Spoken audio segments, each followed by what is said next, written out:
So it's spring outside, and what comes with spring besides birds and bees and pollination and allergies? Warmer weather, which is okay. I enjoy warmer weather.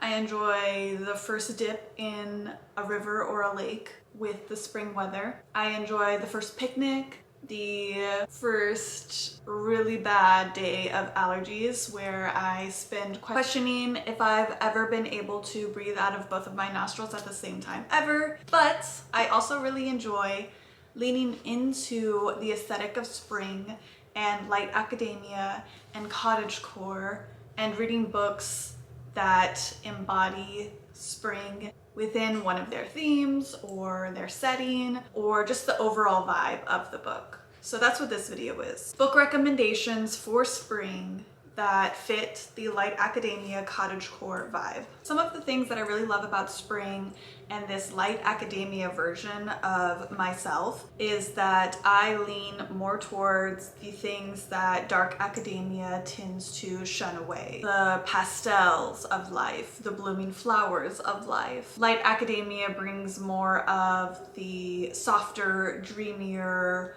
more nostalgic aesthetics that I love, especially leaving winter. I love the romanticism, the poetry, the self-discovery, the simplicity of the spring energy that I find in these books. So without further ado, here is some light academia cottagecore book recommendations for your spring TBR. I'm going to start with Madonna in a Fur Coat. This is a nostalgic, melancholy novel about a young Turkish man who falls in love with this mysterious German artist in, I believe, the 20s, and he is left completely haunted by their connection, their interactions. This quite literally embodies the bittersweetness that spring is to me. It's beautiful, yet it's fleeting. It's so short. It feels to me like one of the quickest seasons. The book's themes of love and longing and self-discovery align perfectly with the introspective side of light academia. Then we have The Rabbit Club. It doesn't come out until later in 2025, but this falls perfectly with light academia. It is a psychological novel that delves into secret societies, games of power, and the fine line between intelligence and obsession. The mix of intellectual intrigue and the hidden mysteries mirrors the way spring slowly reveals itself as winter fades. Pew.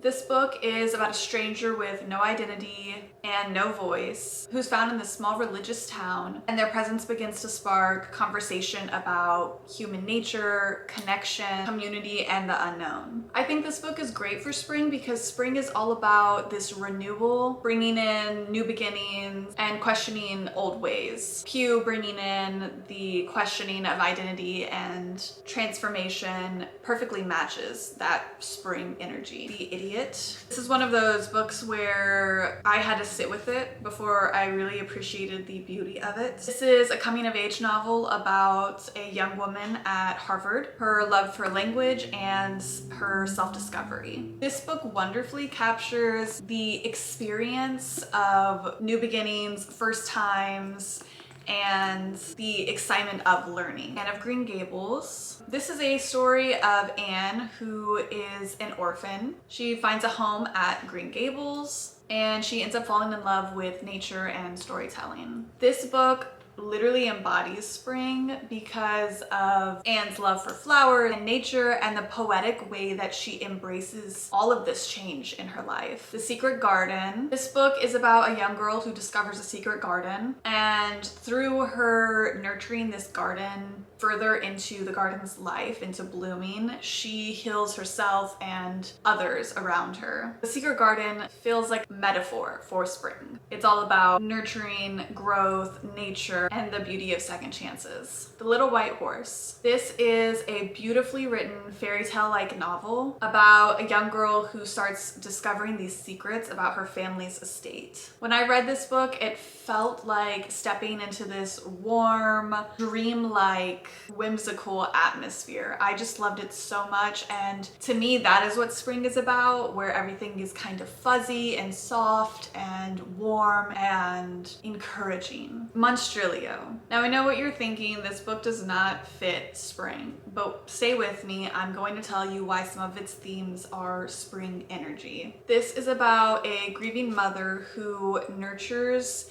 a creature that comes from her lost child's lung. Now, like I said at the beginning, spring is the season of rebirth and transformation. Each character in this book experiences some sort of rebirth into this new person, into this new identity, even if it is explored in a sort of magical, unique, a little dark way. Bones and all, this is a book about a young girl who has a hunger for humans. It navigates love, loneliness, and loss. And like spring, this book is about self-identity, self-discovery, and true nature. And lastly, In the Absence of Men. This book also releases later on in this year, translated. If you don't need a translation to English, there are copies of this book out. This is a intimate and very poetic novel set during wartime, and it's about a young man's fleeting romance and his search for meaning in his life. And it explores this impermanence about living, which mirrors spring's beauty that is increasingly fleeting.